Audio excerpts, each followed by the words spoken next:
Hey everybody, welcome to Old Iron Garage. Thank you for tuning in. So today I'm at my dad's shop again, and I brought a few projects to work on with me. And first up on the bench is the 5-horse Briggs engine off of my Bolens 5 rototiller, walk behind tiller. So let's get you pointed down here so you can see.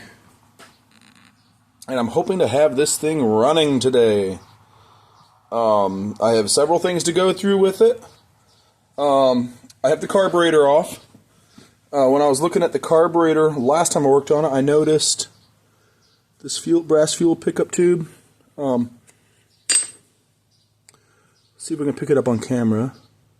There's a split running all the way down. You see that fine line? Yeah, my thumbnail catches on that. That is a split. So it's not really, the fuel's going to be coming out there.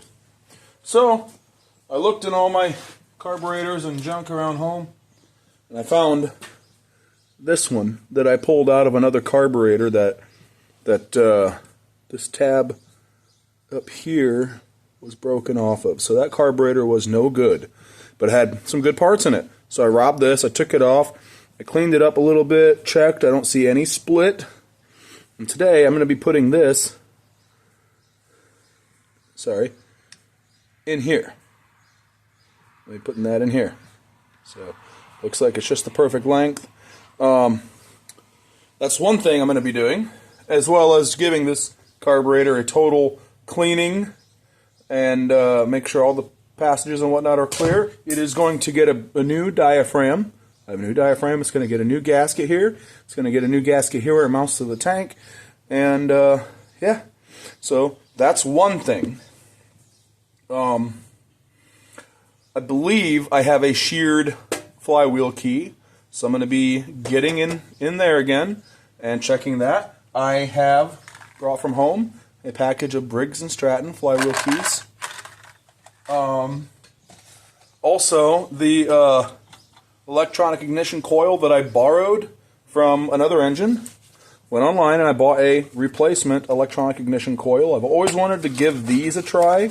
This is a Chinese knockoff. These are very cheap, guys. I bought this for like $16, okay? So, I mean, I've heard good things about them, but then again, it is a Chinese part, but I want to try it. Because, I mean, if you need to get an engine up and going and you need to do it on the cheap, this, though I prefer OEM parts, this might be a good alternative for someone that's on a really tight budget and just needs to get something going. So I'm going to try it out for you guys, and we'll see how it does. So there's that.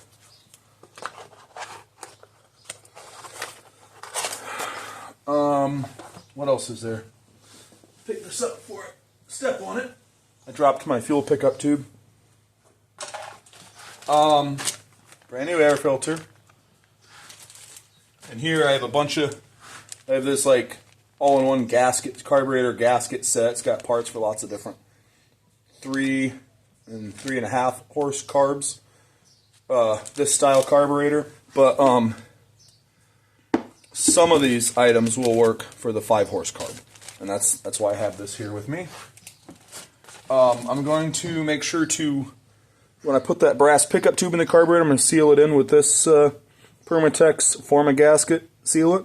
This is fuel rated, and this is fast drying and hard setting. So I'm going to put a little bit on there to seal it in. And if I get to it, I'm going to try to heat the bolts on the muffler and get it out and put this brand new muffler in. Because this is pretty rusty, and I had this lying around, so I was like, you know what? Why not? It's a pretty nice looking machine for its age. Let's clean it up a bit. So, anyways, I do still need to degrease and power wash this engine, but not today. Sometime before it goes back on. Oh, and then while I have the flywheel off, checking on the flywheel key and possibly replacing that, I will also go ahead, since I'm converting to electronic ignition, I'm going to pull out the points and condenser and then the cover for that as well. And, yeah, I'm going to pull all that stuff off and seal off that hole that the little plunger is in for the points. Open and close the points. Yeah. It's a little loose, but we're replacing that anyways. That doesn't matter. All right. One other thing I have here that I haven't shown you yet is the fuel tank. If you listen, I have put a couple handfuls of nuts, hex nuts in the bottom of this, along with some cleaning fluid. And I have taped off the openings on the top. And I'm going to shake this thing around for a while, which that will be off camera. But it's literally just like that. You know, probably have to do it for like at least half an hour to make a good difference. But that will basically clean up the bottom of the tank. The bottom of the tank is not terrible, but it does have a little bit of rust in it from old fuel just sitting in there. So that's one thing I'm going to be doing. So, like I said, I'm going to do that off camera. But anyways, let's go ahead and dive in. Give me 1 minute and we'll get started. Hey guys, I'm back. I'm going to start with the carburetor. Hang on a second. Yeah, anyway, so yeah, I'm going to start with the carburetor. I'm going to start by getting this old pickup tube out of here. I'm just going to do it the same way I'd done for others. Put a little bit of WD-40 or PB Blaster, some kind of penetrant lubricant on there. And I guess we don't have to be super careful with this one because this one's done for. But carefully, if it's an unbroken one, undamaged one, carefully put a pair of vice grips all the way down at the base, at the bottom of the carb. Give her a nice tight squeeze.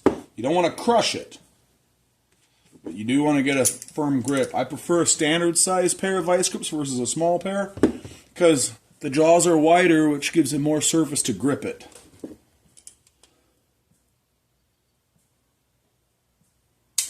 Oh, not tight enough. You want it to be fairly tight. You just don't want to crush it, though. So you got to play around with it for a little bit. Get it just right.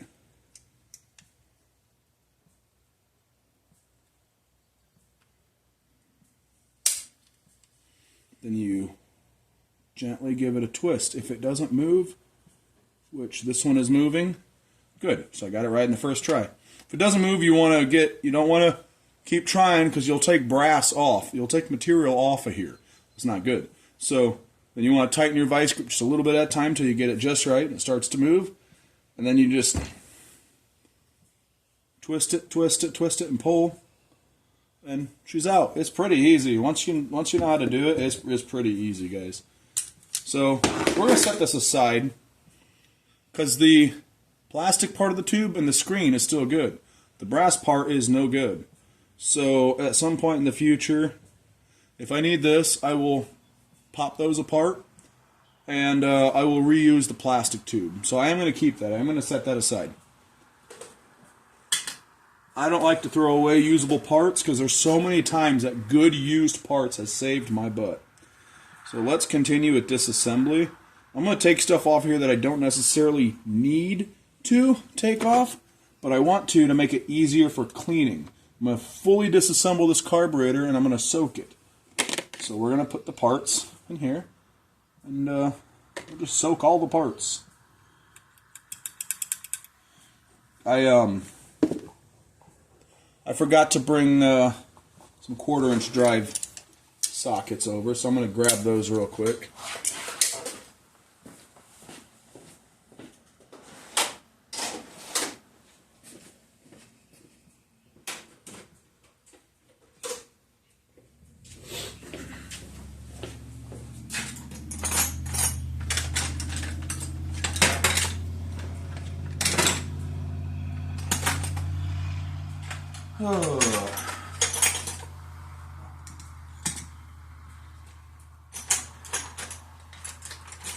Here we go. I had to find the 1/4-inch drive ratchet that I like.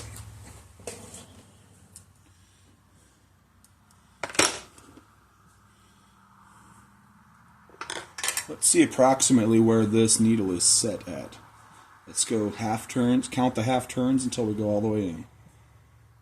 1, 2. So it's just over 1 full turn.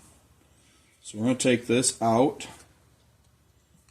This is the air-fuel ratio adjustment screw, adjustment needle, whatever you prefer to call it. That looks good. That looks nice and clean. We're going to set that in there. Now, daggone it.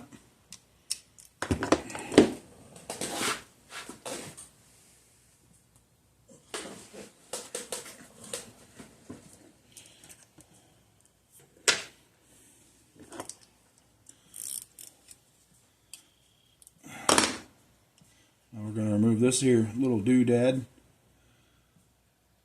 It's like a bolt, you know, that is hollow and threaded for that adjustment needle with a gasket on it. I'm going to take that gasket off. And actually this one has a little gasket on it too. We're going to, daggone it, what is up with me and dropping stuff today? Caught that one. We're going to set this on aside too. I don't like to put tiny little parts that don't need to soak in there, in the fluid. Good way to lose them.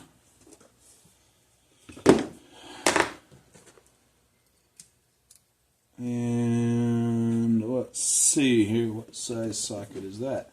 That would appear to be a 5/16. We're going to pull off this piece of the throttle here. It doesn't have to come off, but to make cleaning a little easier, it's going to come off.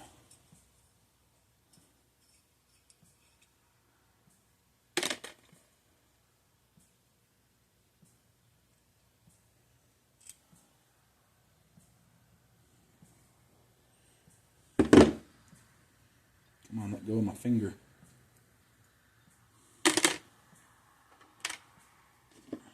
So I was working in the garage late last night, digging through parts, finding parts to bring here with me today, and I hit my head on something really hard. I got a nice gash on my head. I mean, it doesn't look as bad now as it did last night, and it didn't really bleed either. But oh man, that hurt. It was late at night too. My fiance was in the house and in bed. So yeah, if that would have been much worse, and I could, like, let's say I would have actually got seriously hurt, and I would have been like passed out on the floor. Oh yeah, that might have been bad. She might not have found me till morning. Might have been there a while.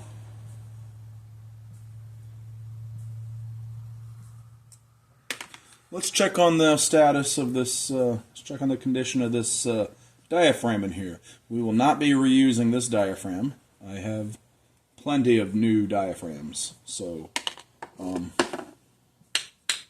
if we can kind of knock that loose a little bit. These can be kind of stuck on when they've been on there for years.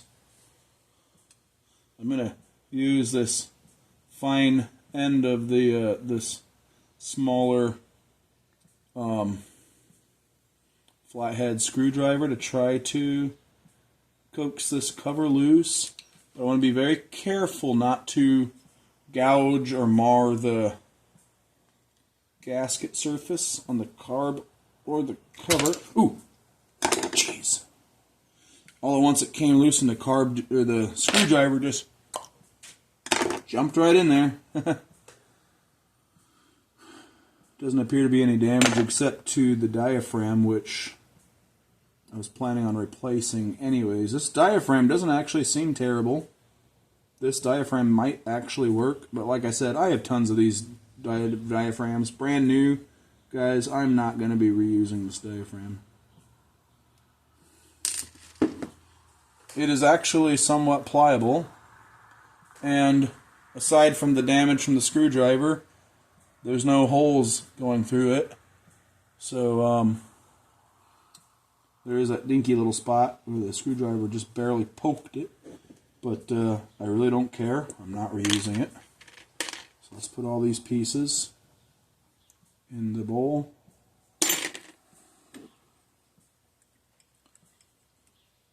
The only part I'm not going to take out is that little idle adjustment screw down here. However, I am going to take out the jet, if it will come out. I'm not going to ruin it trying to get it out, but if it... Oh yeah, nice and easy. That was barely tight.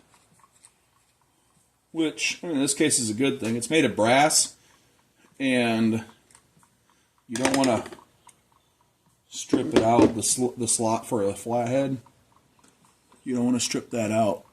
So, that looks nice and clear, the hole going through it. But we're going to soak it anyway. We're going to soak all of this. This fuel pickup tube has a lot of dirt and grease baked on still, so that's going to get soaked as well. Alrighty.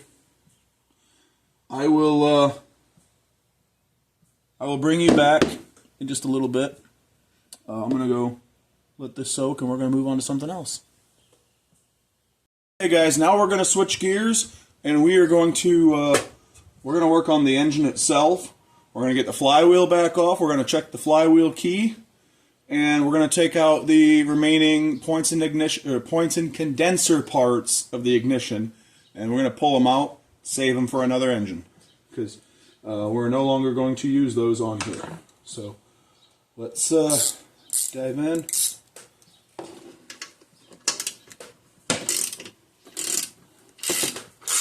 And this electronic ignition coil is going to go back to the engine that I borrowed it from. I borrowed it from an engine that does not belong to me. It belongs to a friend of mine. But he has not come to pick it up. And probably won't for a long time. So I decided, you know what, we're just going to borrow it. So that is definitely going back where it came from.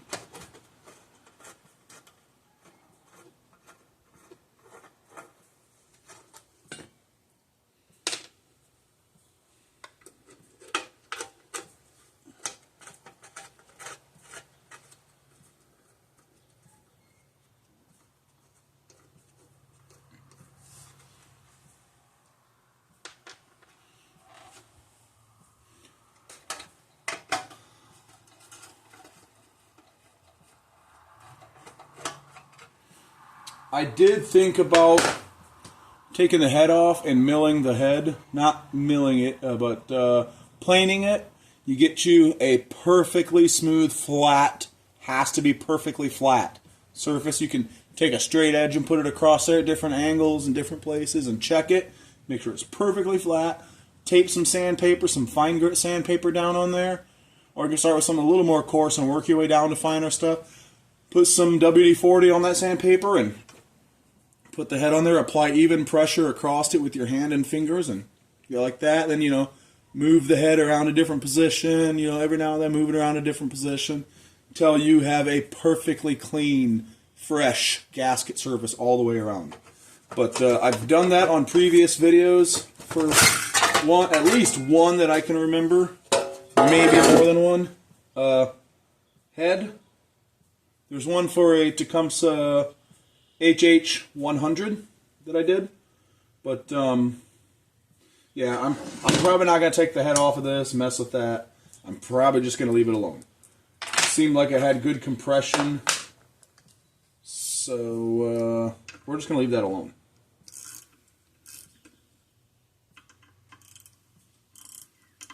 Come on.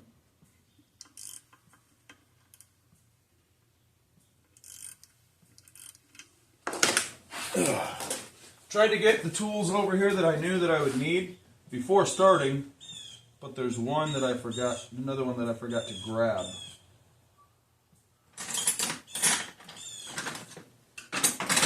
Oh, now I'm not going to be able to find it, I'm sure. I found it. 1/4-inch drive screwdriver to put a socket on. Pretty handy when working with these dinky little screws. these dinky little bolts, bolt, screw, whatever.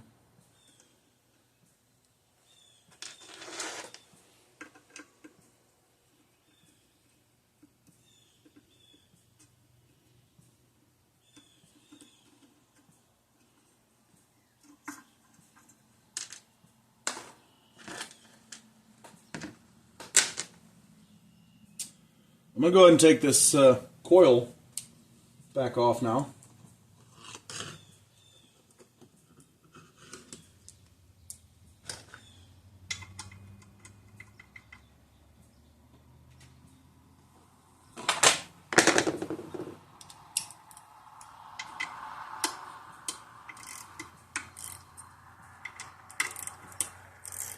One thing I got to remember is this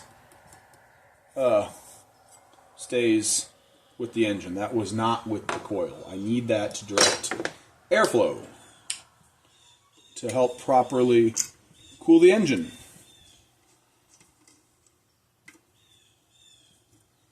Now, actually right now, the next thing I'm going to do before I continue taking off the flywheel is check the fitment of that aftermarket coil. It is supposed to be a direct bolt-on replacement for this engine. Okay? It's supposed to be. This side out. Okay, that's helpful. Nice. Looks like it should bolt right up. Nice. We will check to see if it has spark with this coil later. Right now I'm not going to. We'll set it over there.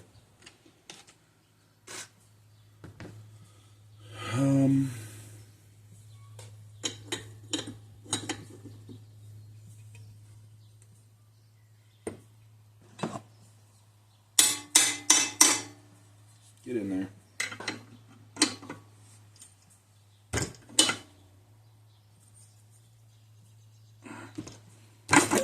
Come on.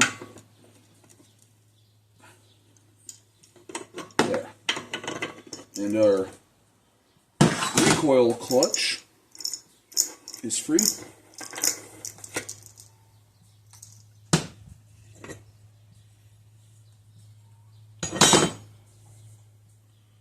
You know, guys, one thing I did that I regret doing is putting anti-seize on here where the flywheel goes on. Thought, oh, that'll make it easy to get off in the future. But my dad brought up a good point. That may have contributed to the flywheel key shearing. I wouldn't have ever thought that it would have. Because in the past I've always put a little bit of oil or grease or something there when reassembling, but to help it not rust to the crankshaft, the flywheel to the crankshaft. But it is possible. Stuff like that has happened where, well, you know, just something along those lines, or you put anti-seize on somewhere and think, oh, that'll be fine, and then, yeah, well, anyway. So, I am going to be wiping off all of this anti-seize. Yeah, up. So, yeah, I got to turn this flywheel, guys, and the crankshaft is not turning with it. So I do have a sheared flywheel key, which when my dad mentioned that, thought, oh yeah, that does make perfect sense, because it was, I could tell, you could tell in my last video of this engine, when I was trying to start it, that it was firing at the wrong time. It was firing, but just at the wrong time. That's why I was popping and backfiring through the carb. So yeah, let's get rid of all this anti-seize.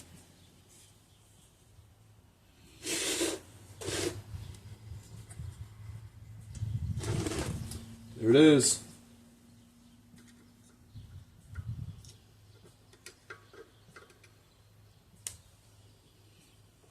Here's the other part of it. There it is, guys.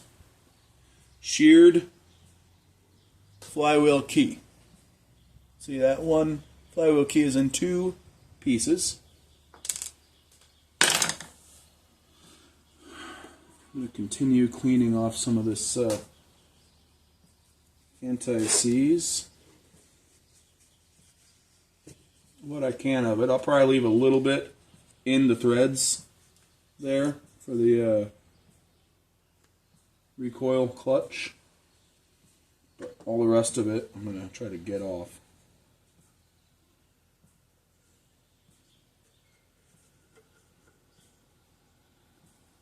As much as I can.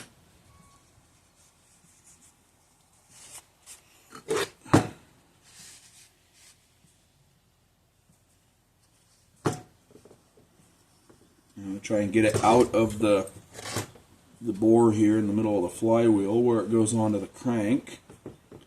There we are. Anti-seize is mostly gone. Now, we need to get this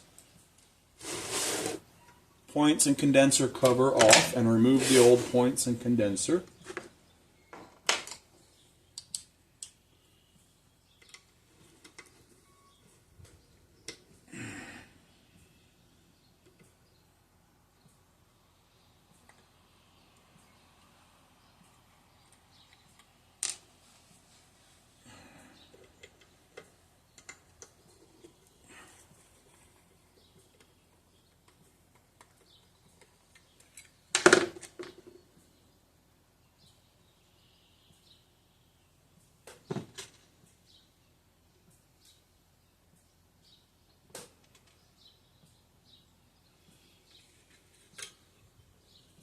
Because we will no longer be requiring those.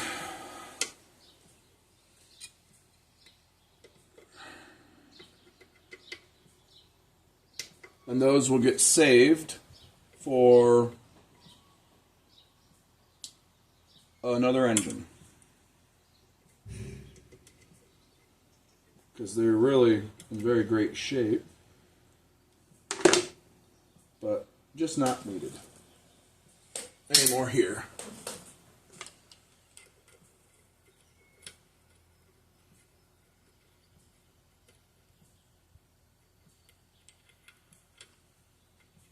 Try to find a little baggie to put those in.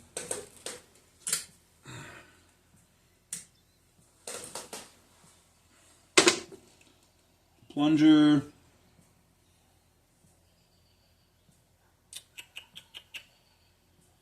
I suppose I will probably use the plunger to plug the hole, but I'll probably put a little bit of silicone gasket maker or something around it to seal it in there.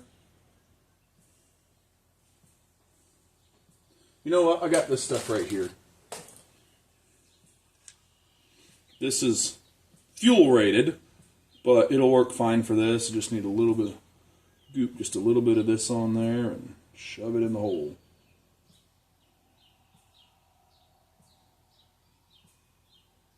It's not going to take very much of this stuff.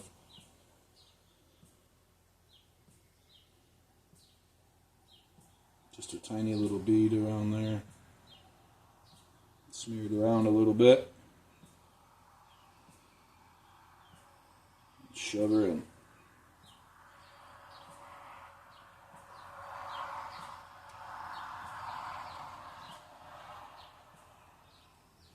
Then rotate the crank, because there's basically like a little dip that works as the opposite way of a cam lobe.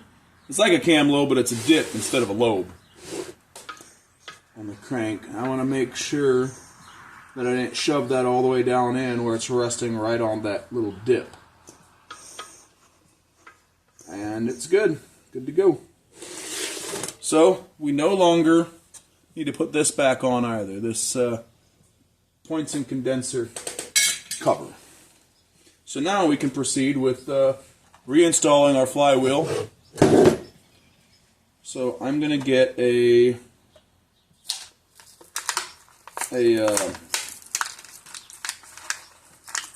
flywheel key out of this package. Just need one. Come on now. Not trying to destroy the whole package just to get one out. Make sure that it is correct. It does fit. Perfect. Fits perfectly.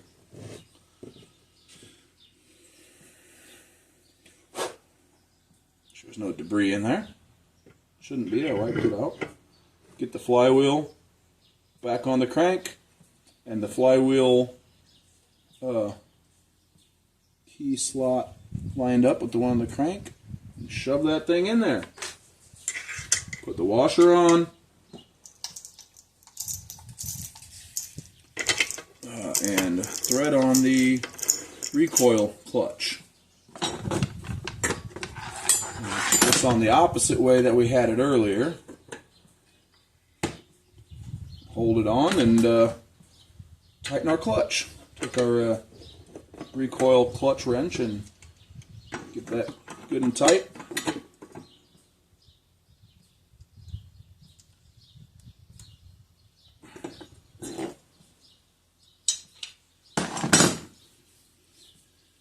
And that is on now. So now let's get our aftermarket coil.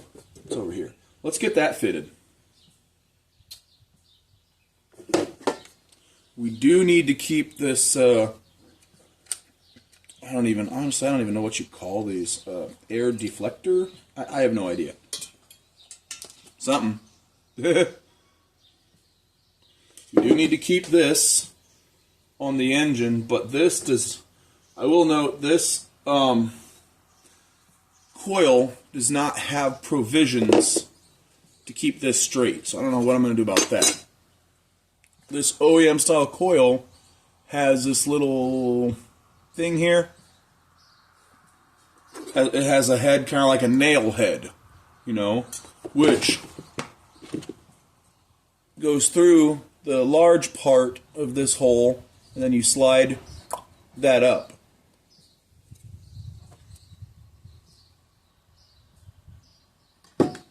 I don't like that. This doesn't have any provisions to hold that. Looking at it, I guess it's not going to go anywhere though. Because like, okay, this lower hole, that's where that lower hole, oh, somebody here. No, somebody passing by. Thought maybe Dad was home. I think he went to an auction. This lower hole there, that's where the bolt that holds the coil goes. We'll hold that, and then this will go over against. So that should stay. I mean, if it moved, I don't think it'd cause any problems as far as like interfering. It's not going to interfere with the flywheel. It's not going to come in contact with that. But it's not going to deflect air where it should. Maybe, I would assume. So let's turn it so the magnet is not right there. And I need my bolts for the coil.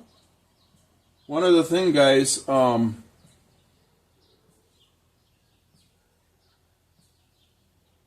this has a, it's supposed to have a kill wire coming from it.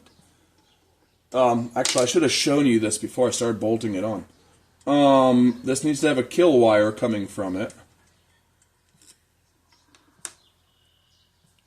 There is a provision on the back side, a little spade there, a male spade, to attach one. You could probably solder one to it so it's permanently on there like the original, or you can just take a female spade connector that is that size and put it on your I'm going to take the wire that went from the coil and went down to the points. I'm going to use that wire as my kill wire.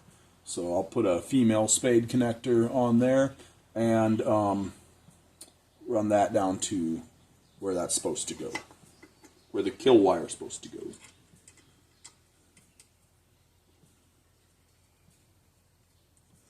Beautiful day outside, guys. Looking at the weather app last night, it was supposed to be rainy all day, and it's not. I would have just worked at home if I'd have known it really wasn't going to rain. It's probably still going to rain, but it was supposed to be raining like all through the night, last night, all morning. Oop. Need to put this on there, this air deflector, whatever. I don't even know what these are called. It's just the air thing. Air deflector is just what I'm going to call it. It was supposed to rain all through the night last night, and then all day today until sometime late this afternoon. It might stop raining, but I woke up and it wasn't raining, and it was beautiful and sunny. But I'd already planned to come here, so I came here. Because my garage needs a serious organizing and cleaning.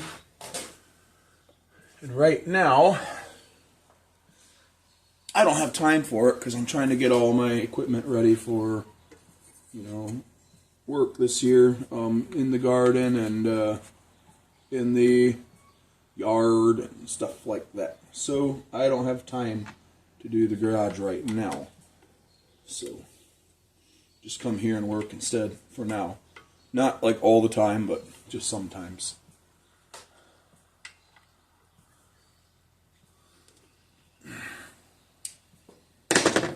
I snugged them real tight with a screwdriver, but I'm just going to double check them with the ratchet. Because you don't really want your... Just dropping it. That fell right off the ratchet.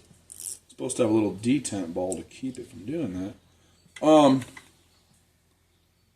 You don't really want your coil to come down and actually rub on the flywheel. Alright guys, yeah, cool. So, Dad, I don't see where he's got it at. I think it's usually up here somewhere, where you can't really see. It's out of frame. But oh, here it is. Dad has this little electronic spark checker thing around. So I'm gonna check for spark.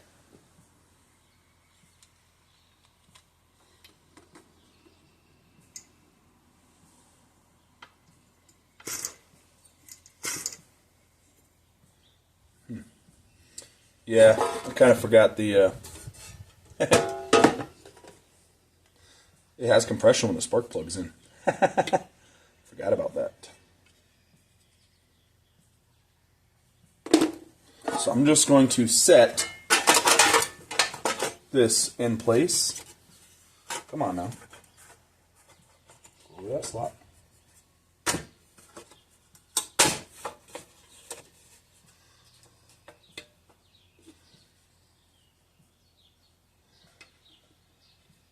Come on off of there.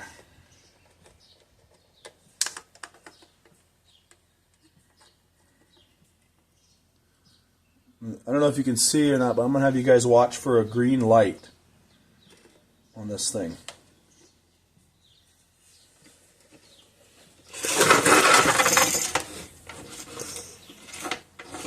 Yellow light. It says high. That's strange. Never seen that before. Might mean it has good voltage. I don't know.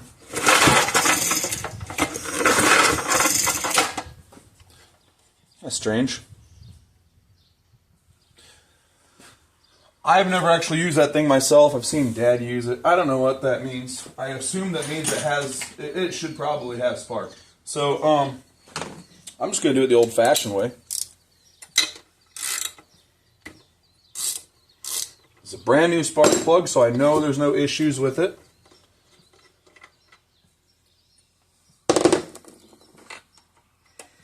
I'm just going to check manually, see if I see a spark.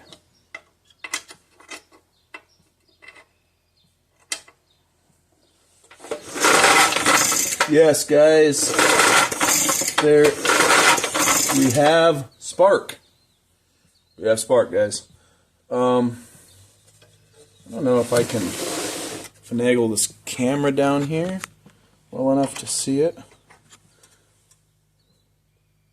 I'm not sure if that's gapped right. I'm going to check to see what this spark plug is supposed to be gapped at, and then check it later.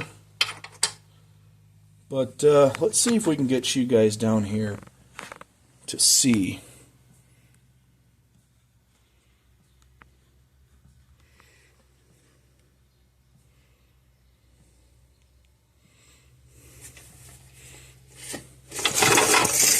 Oh.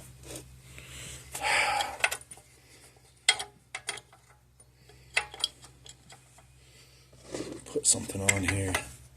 Maybe you guys can see now, I'm not sure.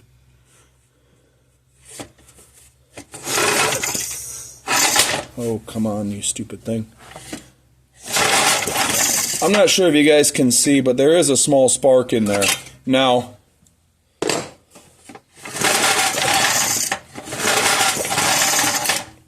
I feel like that spark's a little small, but I feel like that gap's a little tight. So, that might have something to do with it. I will look into that later. I see that it does have spark, so we're just going to run with it. If the engine runs and it seems to be happy, great. That's fine with me. But I am going to check to see what that gap is supposed to be later on.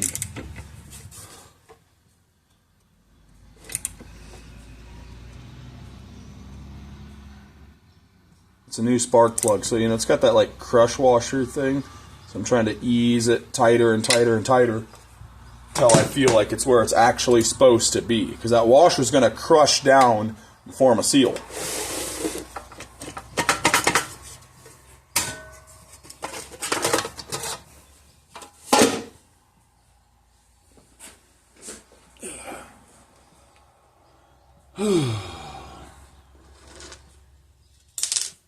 Oops.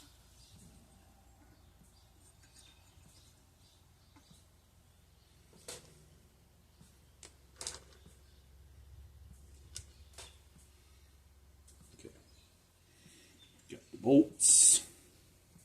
Let's put the bolts in. These dinky little bolts that even my smaller fingers, yes, I have small fingers for a guy. It's kind of weird.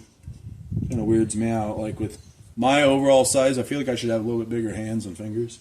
Don't judge me. I know some of you might be judging me. Don't judge me. Even for my small fingers, these bolts are pretty small. I'm just gonna snug these with this socket screwdriver. It's going into soft aluminum, so don't want to snug it too tight. Stop and organize a little bit here.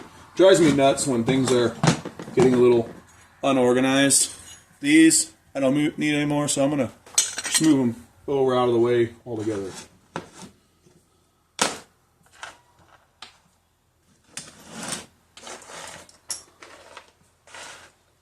Yeah, good enough. Now, these little screws go with the points and condenser, so those can go over there.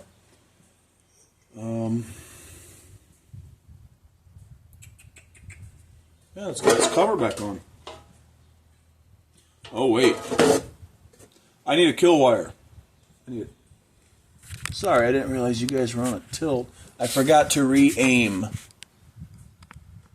Forgot to re-aim. I forgot to adjust. That's the word I'm looking for. Adjust the camera. Guys, I'm gonna make up a kill wire. I'm just gonna do it off camera because I gotta take a little time to look around for a female spade connector. So, yeah, I'll be back. I'll be back in a bit.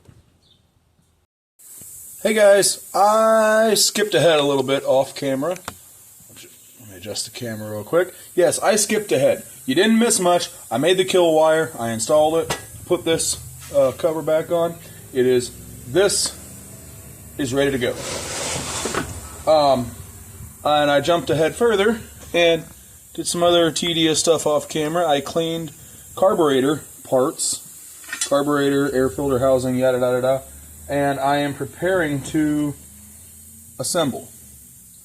Now remember, I have to put a little bit of goop on here, on this pickup tube, and install it in the carburetor. So let's dive in.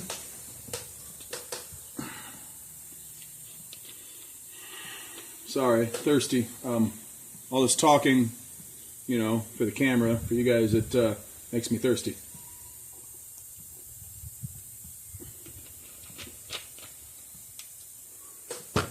Alright, so now we have a nice clean unit here. This thing was covered in thick, like rock hard crud. And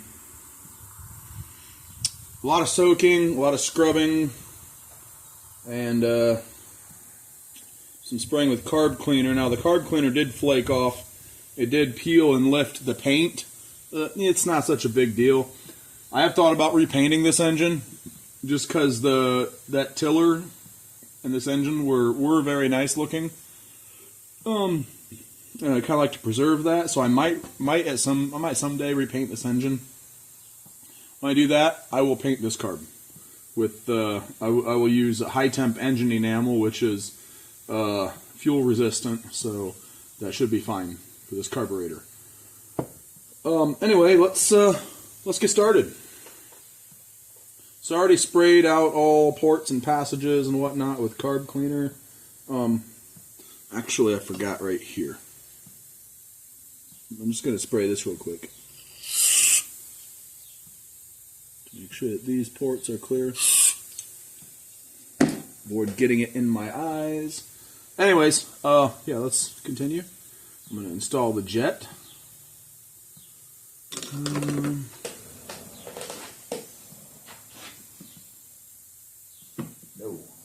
I need a nice, clean flathead screwdriver that will fit in the slot. It cannot be a dirty one, because I spent all this time cleaning the carb, cleaning these parts. I don't want to shove a dirty screwdriver in there. This one's got a little bit of crust on it, but it's clean. There's no loose dirt or grease or anything, and it's decent sized. It'll work for this application, so I'm going to use this one.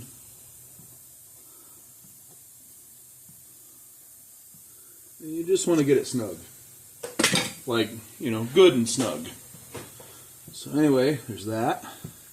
Now we're putting in the little,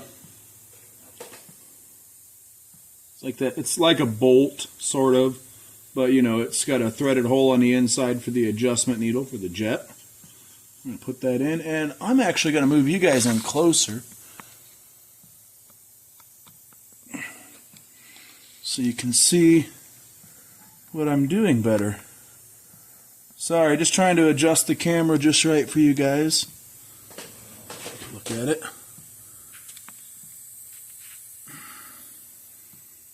Yeah, now you guys should be able to see a little bit better what I'm doing.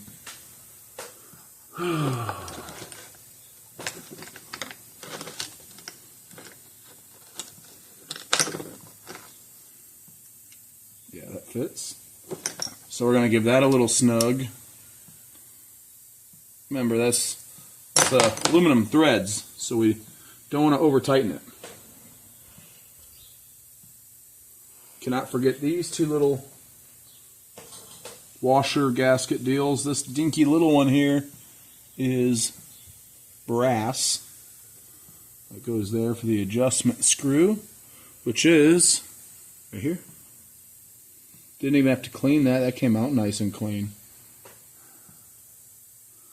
So we're going to turn that all the way in, and we're going to turn it out one full turn and then just a little more, just like how it was.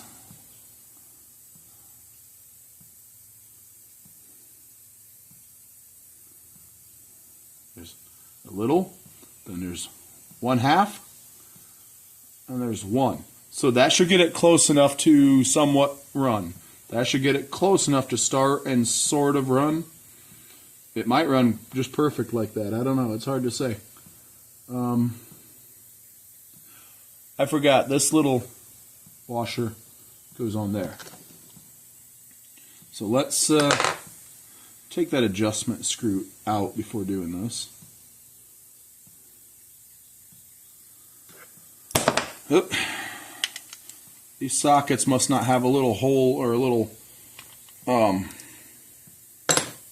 detent in for the detent ball and the ratchet, because they just fly off that little ratchet. So the little washer, it's a little gasket of sorts, goes on to there, and then that goes in. Otherwise, we would have gasoline coming out there, leaking out slowly. Now we snug it up.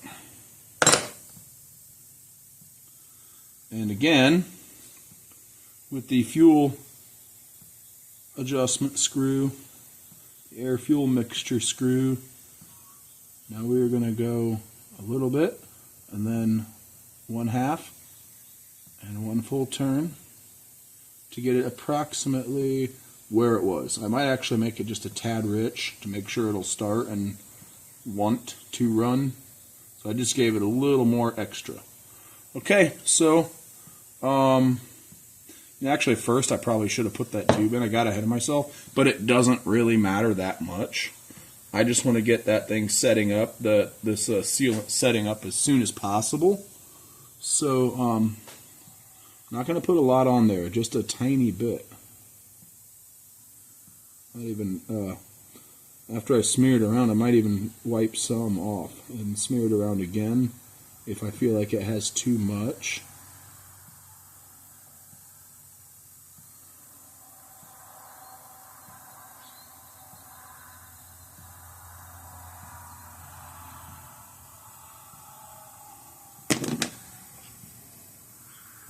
I have this tiny little flathead screwdriver I'm going to use to kind of smear it around a little better.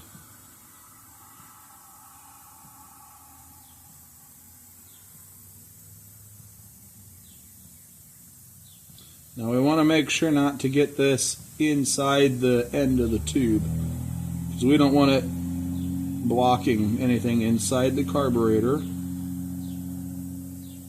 or in the tube or anything like that. That would be bad. So now we are going to gently shove this down into the carburetor, and I'm going to push it in and give it a nice twist. And I might actually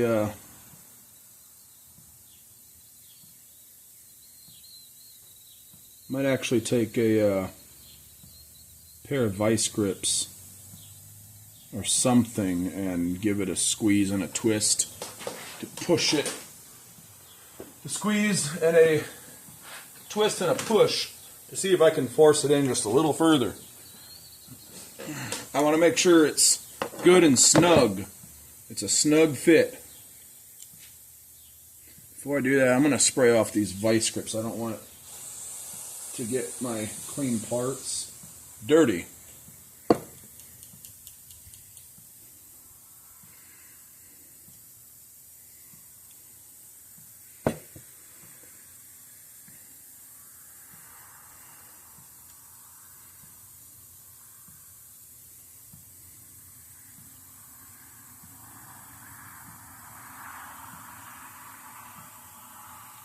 I can see that it did actually go in a little further, so it's a good thing that I did that. That I really squeezed it and shoved it in. Now you can see right there that I have a little, come on focus, a little bit of extra goop there. I do not want that to, it's not focusing well, sorry guys. I don't want that to interfere with the gasket. So I'm going to take this tiny little flathead and just kind of scrape off that excess.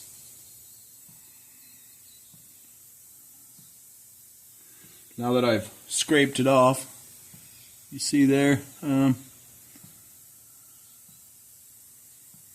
yeah, you can, it's blurry, but you can see it. Now that I've scraped that off, I'm going to go and wipe off any that was remaining and kind of wipe it off / smooth it out, so like I said, it does not interfere with the gasket. Now that that's taken care of, that's pretty fast setting stuff, so I'm just going to continue on with reassembling this carburetor. Seal that stuff up, set it off to the side. So next, let's turn our attention to the diaphragm, which means I have to find a diaphragm.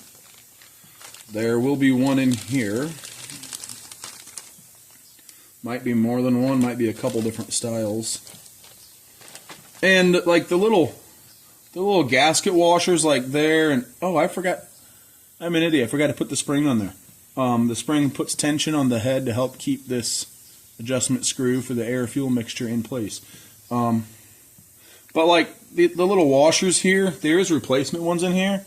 But if these are fine, I'm going to continue using them, and I don't think I've honestly ever had to replace one because it was leaking. So unless I damage it, I'm going to keep it. And I do not believe that I've damaged it, so I am going to keep it. So we got to put this little spring on the adjustment screw. That puts tension on it and keeps it from backing out of the hole when the engine is vibrating. So for the third time, I'm going to reinstall this adjustment screw.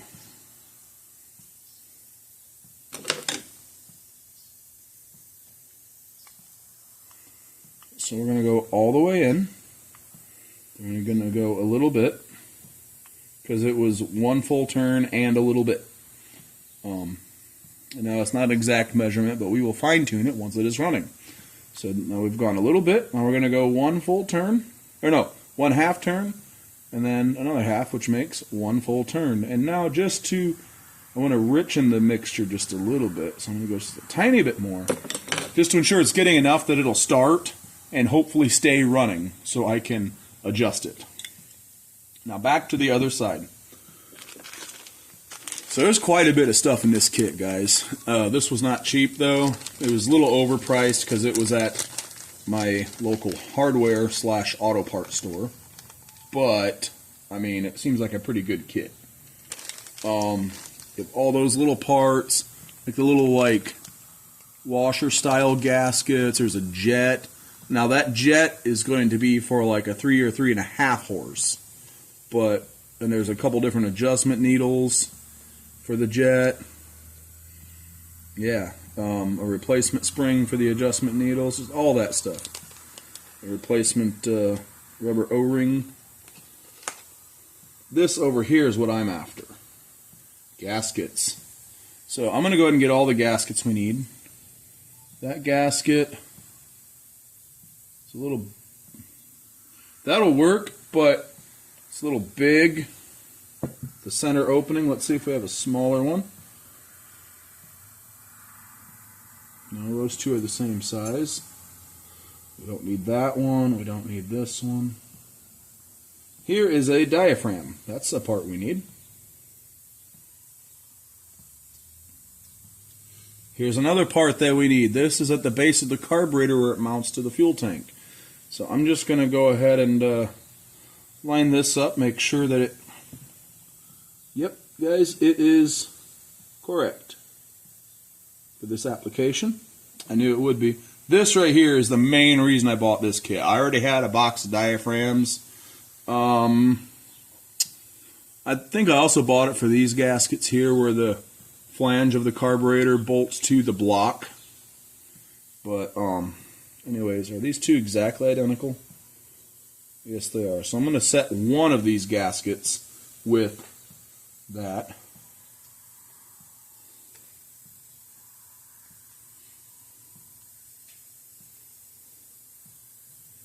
Okay, yeah, all these different gaskets for where the carb bolts to the block, or the center hole is the exact same size. So we're just, the bolt holes line up and it will seal up nicely. So we are just going to grab one and use it. It doesn't matter that it's a little bit oversized. I'm just being picky. That's just me, guys. That's just me being picky. Now, let's see here. Let's get the diaphragm lined up. This diaphragm has one extra little bolt hole tab that we don't need, but it doesn't matter. You can just leave it, or you can trim it off once you get it assembled. Now we cannot forget that there is a, hold on, tiny little burr. Let's get that out of there. Tiny little burr from where the screwdriver came in and hit when I was trying to pop that diaphragm cover off earlier. But we cannot forget the spring and the little thing that goes over the little cover that goes over that spring. It goes under the diaphragm in the body of the carburetor. Line that all up perfectly. Now we put on our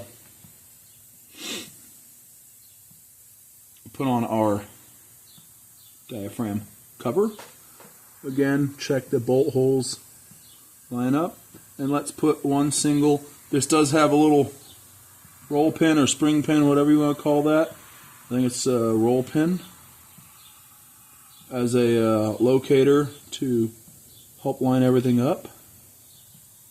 Now we'll put in one more bolt, one more screw to get things started, lining things up, or to finish lining things up, and then everything will stay where it needs to be. Let's just snug it a little bit. We're not going to fully tighten them down until they are all in and snug.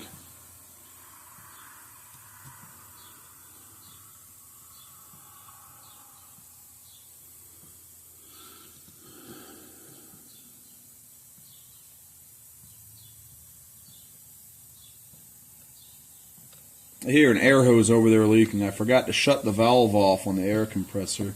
That is driving me nuts.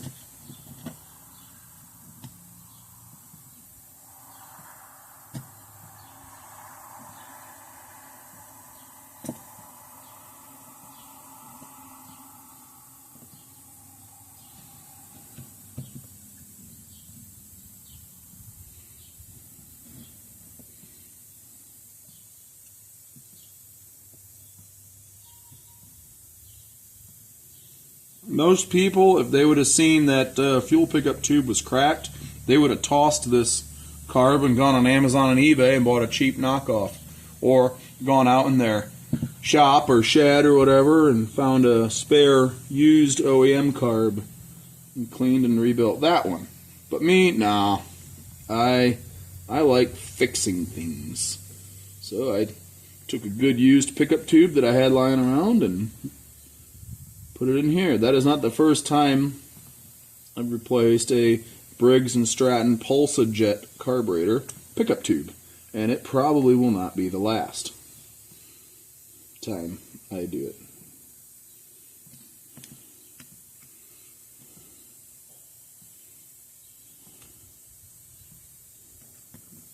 You don't have to really crank down on these, but I just want to make sure they are all good and snug. I'm not actually going as tight as it probably looks like I am. You got to remember these are pretty small screws and they are going into soft aluminum. But I just want to make sure it's got a good tight seal, so I'm making them all evenly snug. So this carburetor is almost ready to go on.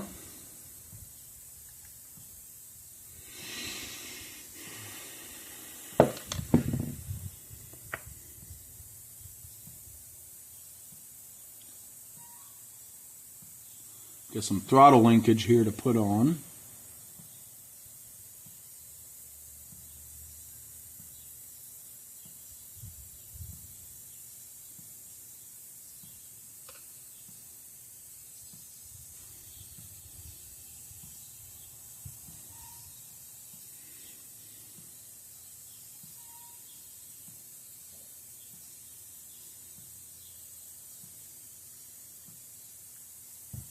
Nope, it must go the other way. No, it goes that way. I'm trying to remember which way this goes in.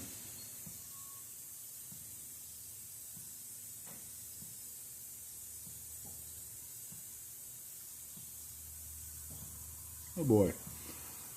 It's been a while since I rebuilt one of these carbs, so I'm struggling to remember which way this goes together.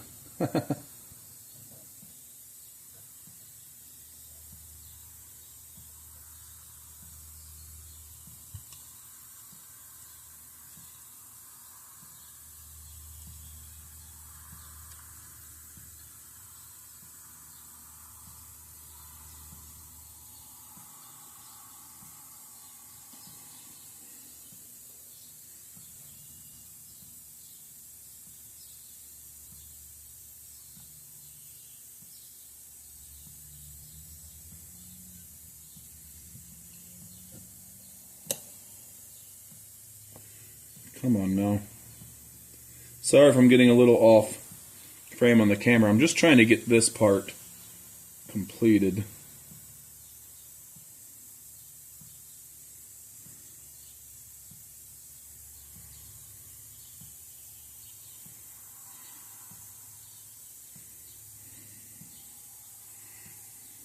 Ooh.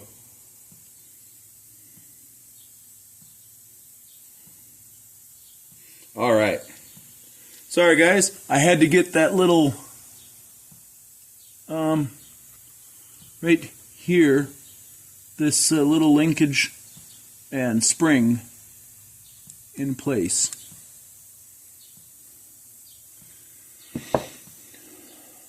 So now comes this bolt that this little linkage arm pivots on.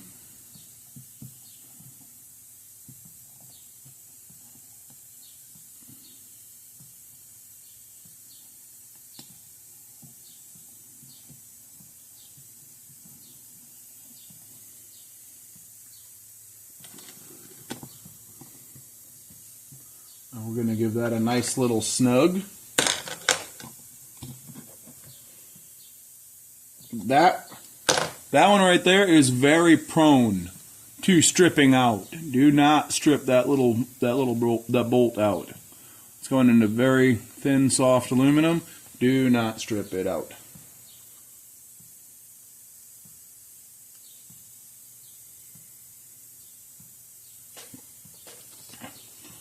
Just want to take a look down this bore. Man, wish there was a way to get in there to properly, like, it just looks kind of crusty. It's clean, but it is, the metal itself has corroded, so it's a little bit crusty. But there's this, like, metal thing in there. It goes like, it kind of gives the air a spiral to help with fuel atomization. And just down in there, so you can't really get in there to, like, really clean it very well. All I can do is spray it out, and it's just a little crusty looking in there. I don't like it, but it's clean. There's nothing loose. Yeah, there's nothing loose, so it will be. Oh,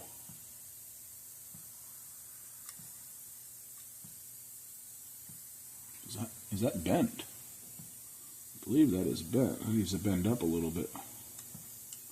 There we go. This was not working quite like it should. I somehow bent this piece, and it was rubbing against the top of the carburetor body. And now I bent it up, and it works as it should. So, this is basically fully sorted now. This is ready to go on. I will be back, okay, guys? I gotta go do something real quick, and so I'm gonna cut the video here. And when we come back, I will start assembling the. Oh no, I still have to clean out the fuel tank. So I'm going to cut the video here, and I'm going to finish cleaning out the fuel tank. That's real tedious, so I'm not going to make you guys watch that. I will be back. Guys, I decided that this video is going to take too long. I like to stop and explain things as I do things for people that may not be so knowledgeable about small engines and working on them. So yes, this video is running pretty long. So I'm going to cut this video here. I'm going to end it here. And I'm going to make this a two-part video.